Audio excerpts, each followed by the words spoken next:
السلام عليكم ورحمة الله وبركاته.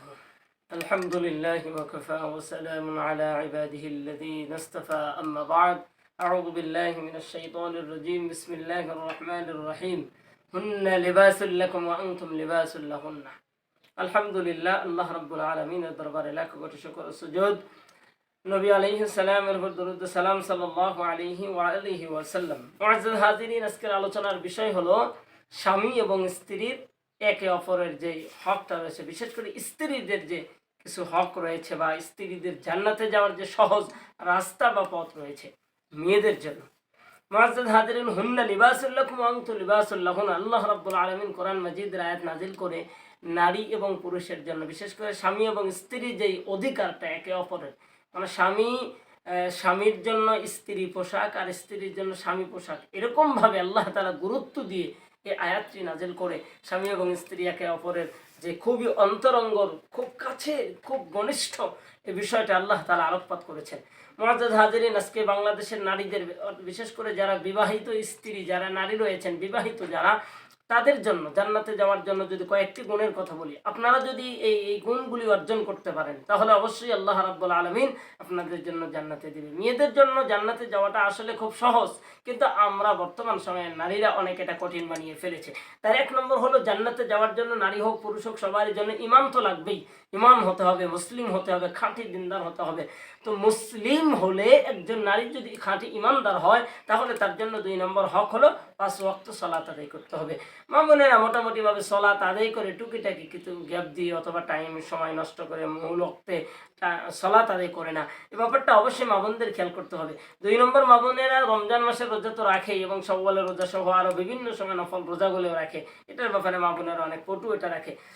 এবার 3 নম্বর যদি বলি তাহলে তার লজ্জাস্থানের হেফাজত। এই লজ্জাস্থানের হেফাজত নিয়ে বর্তমান সময়ে একটু বেশি ফিতনা ফাসাদ হয়ে গিয়েছে। কারণ আল্লাহ নবী সাল্লাল্লাহু আলাইহি ওয়াসাল্লাম বলে, মা বাইনা লিহইয়াহি ওয়া মা বাইনা রিজলাইহি আদমান লাহুল জান্নাহ। কোন নারী এবং পুরুষ যদি তার লজ্জাস্থান এবং তার জবানের হেফাজত করতে পারে, আল্লাহ রাব্বুল আলামিনের নবী বলেন তার জন্য জান্নাতের জামিনদার নবী সাল্লাল্লাহু আলাইহি সাল্লাম নেবেন। মুআজ্জাজ হাজিরিন, এখানে লজ্জাস্থানের বিষয়টা অনেক এক গুরুত্বপূর্ণ ইম্পর্টেন্ট একটা বিষয়। আমরা লজ্জাস্থানের হেফাজত করব। 4 নম্বর আমরা যদি বলি যে স্বামীর মানে হক, স্বামীর জায়েজ হুকুমগুলি মানা একজন স্ত্রীর জন্য খুবই জরুরি। স্বামী যদি, মুসলিম শরীফের এক বর্ণনায় আছে, কোনো স্বামী যদি তার স্ত্রীর ব্যাপারে সার্টিফিকেট দেয় আমার স্ত্রী খুব ভালো ছিল, তাহলে স্বামী যদি স্ত্রীর ব্যাপারে সার্টিফিকেট দেয় নবী সাল্লাল্লাহু আলাইহি ওয়াসাল্লাম বলেন সেই মেয়েটা জান্নাতে যাবে। ঠিক এরকম ব্যাপারে আজকে স্বামী স্ত্রীর যেই বিষয়টা হলো যে স্ত্রীগণ স্বামীদের মানে জায়েজ হুকুমও মানতে নারাজ। বর্তমান সময় আমরা খেয়াল করছি, আপনি যত নামাজ পড়েন, রোজা রাখেন, পর্দা করেন, পুশিদা করেন, যত কিছু করেন না কেন, কিন্তু স্বামীর যদি জায়েজ হুকুমকে অমান্য করেন তাহলে কিন্তু আপনার জন্য জান্নাত হবে না। কেন? স্বামীর ইতাআত করা আপনার জন্য আল্লাহ তাআলা ফরজ এরকম তুল্য করে দিয়েছেন স্ত্রীদের জন্য।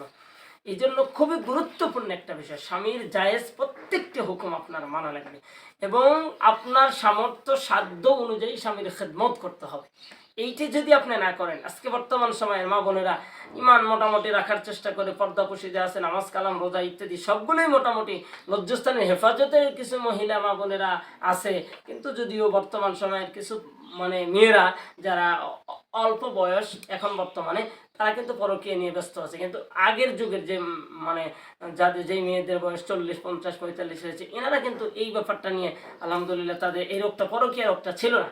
কিন্তু স্বামীর ব্যাপারে, স্বামীর হুকুমের ব্যাপারে যে মানে ইতাআত বা স্বামীর আনুগত্য করা, স্বামীর খেদমত করা, হুকুম মানা, এই বিষয়টা নিয়ে, তাহলে আপনি যতই দিনদার পরহেজগার হন না কেন, আপনার স্বামীর খেদমত আপনাকে করতেই হবে।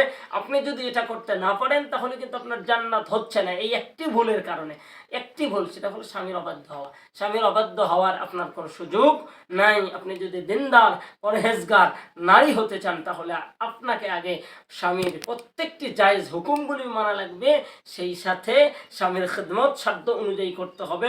স্বামী যে যে কাজ করলে, যা করলে আনন্দ পায়, আনন্দ উপভোগ ভোগ করে সেই সকল সব অঙ্গভঙ্গি আপনাকে করতে হবে। এটা আপনার জন্য আল্লাহ পাকের পক্ষ থেকে নবী সাল্লাল্লাহু আলাইহি ওয়াসাল্লাম হাদিসের মাধ্যমে বলেছেন। আব্দুল্লাহ ইবনে আউফ রাদিয়াল্লাহু তাআলা আনহু বর্ণিত একটা হাদিসের ভিতরে ব্যাপারে রাসূল সাল্লাল্লাহু আলাইহি ওয়াসাল্লাম কয়েকটি হকের কথা বললেও স্বামীর ব্যাপারে অনেক গুরুত্ব আরোপ করেছেন। আল্লাহ রাব্বুল আলামিন বাংলার সকল স্ত্রী নারীদেরকে স্বামীর খিদমত করে জান্নাত অর্জন করার তৌফিক আল্লাহ তাআলা যেন দান করেন।